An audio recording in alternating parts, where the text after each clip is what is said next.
बिस्मिल्लाहिर्रहमानिर्रहीम, अस्सलाम वालेकुम। आप देख रहे हैं मुझे मेरे यूट्यूब चैनल पर और मैं मुज़म्मिल अफान हूँ। 190 मिलियन पाउंड केस में इमरान खान और उनकी अहलिया बुशरा बीबी की सज़ा मौतली की दरख्वास्तों पर समाअत हुई। इस्लामाबाद हाई कोर्ट का 2 रुकनी बेंच कायम मुकाम चीफ जस्टिस जस्टिस सरफराज जोगर और जस्टिस मोहम्मद आसिफ की सरबराही में 2 रुकनी बेंच इस केस की समाअत कर रहा था कि अचानक नैब ने इस खेल का जो पांचा ना वो पलट के रख दिया।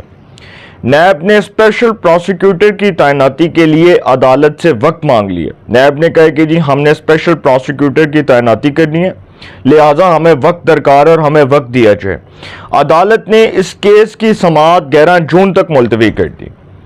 इमरान खान के वकील बैरिस्टर सलमान सफदर ने कहा कि बड़ी मिन्नतों समाजतों तरलों के बाद हमें आज वक्त मिला और इमरान खान साहब का जो केस है हम इसके ऊपर बात कर रहे हैं और बड़ी देर बाद ये केस जो है वो फिक्स हुआ। तो उसके बाद नैब ने इस खेल का पांचा पलट के रख दिया। अब ये जो केस है 190 मिलियन पाउंड केस किसी से ढका छुपा नहीं है। इस केस में इमरान खान को और उनकी अहलिया को सज़ा हुई है। इमरान खान साहब को जुर्माना भी हुआ और सज़ा भी हुई। 10 लाख रुपए जुर्माना, 14 साल कैद की सज़ा हुई। तो इमरान खान साहब का ये जो केस है इसमें कुछ लोग जो हैं वो ये तज्जिए कर रहे थे, जिस तरह मजहर बरलौस साहब कह रहे थे कि जी 5 जून को इस्लामाबाद हाई कोर्ट से इमरान खान की जमानत का परवाना जारी हो जाएगा। और वो ये बात कह रहे थे, वो कह रहे थे कि इमरान खान साहब को इस्लामाबाद हाई कोर्ट से जमानत मिल जाएगी, इस्लामाबाद हाई कोर्ट का बेंच इमरान खान को जमानत का परवाना जारी कर देगा। लेकिन वो जमानत तो नहीं हो सकी। और सर अगर देखा जाए तो जिन ग्राउंड्स के ऊपर ये जमानत की बात कर रहे हैं उन ग्राउंड्स के ऊपर जमानत मिलना बहुत मुश्किल है।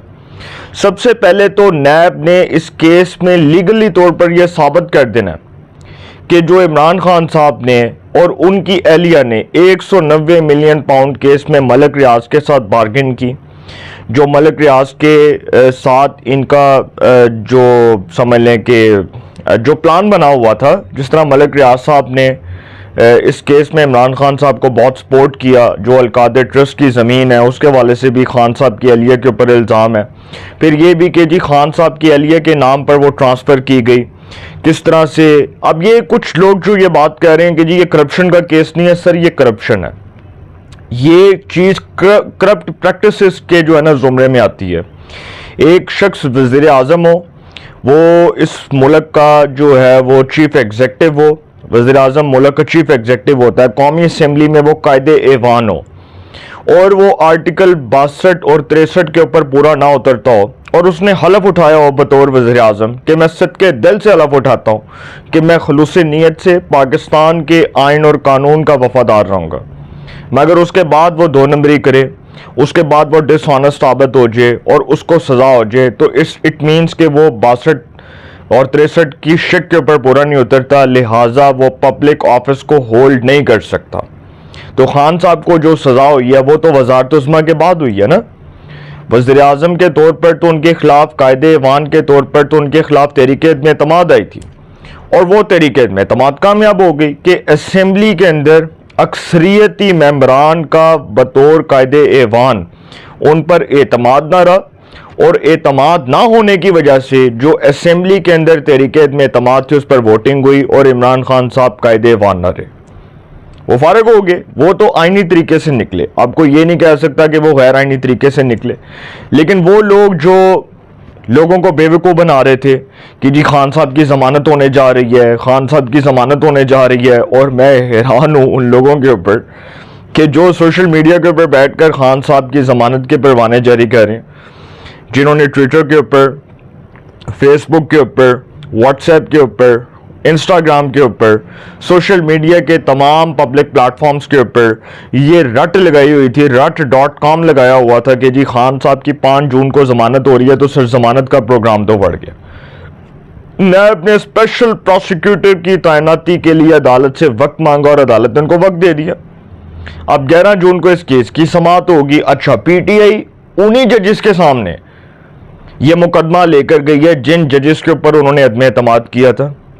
जजेस ट्रांसफर केस चल रहा है ना आईनी बेंच के सामने। सुप्रीम कोर्ट ऑफ पाकिस्तान का जो आईनी बेंच है वो इस केस की समाअत कर रहा है। तो पीटीआई इस्लामाबाद हाई कोर्ट के उन 5 जजेस के साथ खड़ी है। वो 5 जजेस जिन्होंने ट्रांसफ़र होने वाले 3 जजेस के खिलाफ सुप्रीम कोर्ट ऑफ पाकिस्तान के आईनी बेंच से रजू किया और उन्होंने कहा कि इनके ट्रांसफ़र को कलअदम करार दिया जाए, इनके ट्रांसफ़र का जो मामला है उसको कलअदम कर दिया जाए। अब उन्हीं जजेस के सामने तहरीक इंसाफ मुकदमा लेकर गई है। जस्टिस सरफराज डोगर जो इस्लामाबाद हाई कोर्ट के कायम मुकाम चीफ जस्टिस हैं, वो इससे पहले लाहौर हाई कोर्ट के जज थे, बड़े क्रेडिबल जज हैं। उनको सदर मुमलिकत ने आइन के आर्टिकल 200 के तहत ट्रांसफ़र किया लाहौर हाई कोर्ट से इस्लामाबाद हाई कोर्ट में। Justice Mohammad Asif Balochistan high court के जज, उनको सदर मुमलिकत ने आइन के आर्टिकल 200 के तहत बलोचिस्तान हाई कोर्ट से इस्लामाबाद हाई कोर्ट में ट्रांसफ़र कर दिया। Justice Khalid Hussain Soomro Sindh high court से, उनको सदर ने आइन का आर्टिकल 200 इस्तेमाल करके जस्टिस खालिद हुसैन सुमरो को सिंध हाई कोर्ट से इस्लामाबाद हाई कोर्ट में ट्रांसफ़र कर दिया। तो इन्हीं जजेस के सामने तहरीक इंसाफ मुकदमा लेकर गई है। अब ये जो इस केस की समाअत है, इस दौरान बड़ी इंपॉर्टेंट चीज़ें जो मैं आपके सामने रखने जा रहा हूँ। इमरान खान और बुशरा बीबी की 190 मिलियन पाउंड केस में सज़ा मौतवी की दरखास्तों पर समाअत इस्लामाबाद हाई कोर्ट के 2 रुकनी बेंच ने की। जस्टिस सरफराज डोगर कायम मुकाम chief justice Islamabad high court और जस्टिस मोहम्मद आसिफ। बैरिस्टर सलमान सफदर ने कहा कि आज सज़ा मौतली की दरखास्तों पर समाअत है। मिन्नतों, मुरादों और दवाओं के बाद हमें आज तारीख मिली है। आज की तारीख हमें आसानी से नहीं मिली। बानी पीटीआई के खिलाफ स्पेशल टीम लाना चाहते हैं तो ले आए, हम नहीं घबराते। दौरान समाअत नैब प्रोसिक्यूटर ने सर रंग में भंग डाल दिया। नैब प्रोसिक्यूटर ने अदालत से 4 हफ्तों का वक्त मांगते हुए इस्तदा की कि वजारत कानून से खतो किताबत होनी है, 4 हफ्तों का वक्त दे दें। कायम मुकाम चीफ जस्टिस ने रिमार्क्स में कहा, जस्टिस सरफराज डोगर ने कहा कि आपने प्रोसिक्यूशन टीम का नोटिफिकेशन लेना है तो 7 दिन का वक्त ले लें। लतीफ़ खोसा ने कहा कि बानी पीटीआई बगैर किसी सबूत के जेल में है। लतीफ़ खोसा साहब जो है उन्होंने वखरा ही अपना जो है ना वो कह दिया कि जी खान साहब ते बेगुनाह जेल चे गए ने, बगैर सबूतों तो जेल चे गए ने। वो कह रहे हैं कि जी खान साहब तो बगैर सबूतों के जेल में है। बानी पीटीआई ना बैरून मुल्क जाएंगे और ना ही रिकॉर्ड टैंपरिंग का खतरा है। वो लतीफ़ खोसा साहब कह रहे हैं कि इमरान खान साहब ने ना तो बाहर जाना है और ना ही रिकॉर्ड टैंपरिंग का कोई खतरा है। तो फिर अदालत ने प्रोसिक्यूटर को मोहलत देते हुए कहा कि इनको लीगल टीम नोटिफाई करने का वक्त दे दें। इस्लामाबाद हाई कोर्ट ने बानी पीटीआई जनाब इमरान खान और बुशरा बीबी की 190 मिलियन पाउंड केस में सज़ा मौतली की दरखास्तों की समाअत 11 जून तक मुलतवी कर दी। अब इस केस में खान साहब को हुई थी सज़ा, आपको याद होगा, 14 साल कैद और 10 लाख रुपए जुर्माना। अब ये जो सज़ा मौतली की दरखास्तों पर समाअत से पहले दरखास्तों को समाअत के लिए मुकर्रर किया गया। अब जब मुकर्रर की गई तो नैब ने स्पेशल प्रोसिक्यूटर की तैनाती के लिए वक्त मांग लिया। अच्छा, अब इस केस में जो लोग कह रहे हैं कि जी खान साहब की इन ग्राउंड्स के ऊपर जमानत हो सकती है कि ये केस अपनी मौत आप मर जाएगा, तो सर इस केस में जो मलक रियाज साहब का रोल है वो किसी से ढका छुपा नहीं है। और मलक रियाज साहब ने जिस तरह इमरान खान की अहलिया को बड़ा बेनिफिट्स दिए, बहुत से बेनिफिट्स मिले ना उनके थ्रू, और वो एक वक्त में ये कहानी भी खोलेगी कि जब DGISI थे जनरल आसिम मुनीर, जो आज फील्ड मार्शल हैं, जो आज चीफ ऑफ आर्मी स्टाफ हैं, जब खान साहब वज़ीर आज़म थे उस वक्त वो DGISI थे। तो उस वक्त इमरान खान की अहलिया की करप्शन पर जब बात हो रही थी तो मलक रियाज का असर सूख इस्तेमाल करके इमरान खान साहब जनरल बाजवा के पास गए और उन्होंने कहा कि आसिम मुनीर को बतौर DGISI जो है वो ओहदे से हटा दिया जाए, इनको DGISI के ओहदे से फारिग कर दिया जाए। ये खान साहब के अल्फाज थे, मेरे अल्फाज नहीं सन, खान साहब के अल्फाज सन। सर इमरान खान साहब सारी जिंदगी करप्शन का, बहुतान तराशी का, इल्ज़ामात का झूठ बेचते रहे।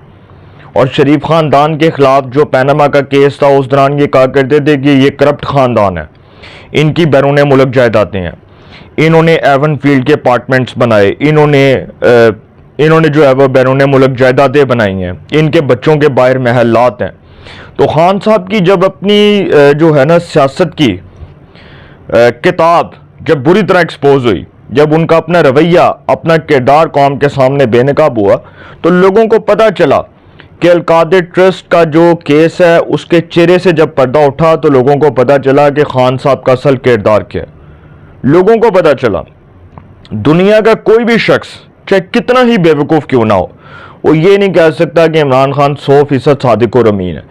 जिस चीफ जस्टिस की अदालत से इमरान खान को सादिक और अमीन की हुब्बुल वतनी का सर्टिफिकेट मिला था, जिस चीफ जस्टिस की अदालत से इमरान खान को सादिक और अमीन की हुब्बुल वतनी का सर्टिफिकेट मिला, वो खुद डिसऑनेस्ट शख्स था, साकिब निसार, सबको पता।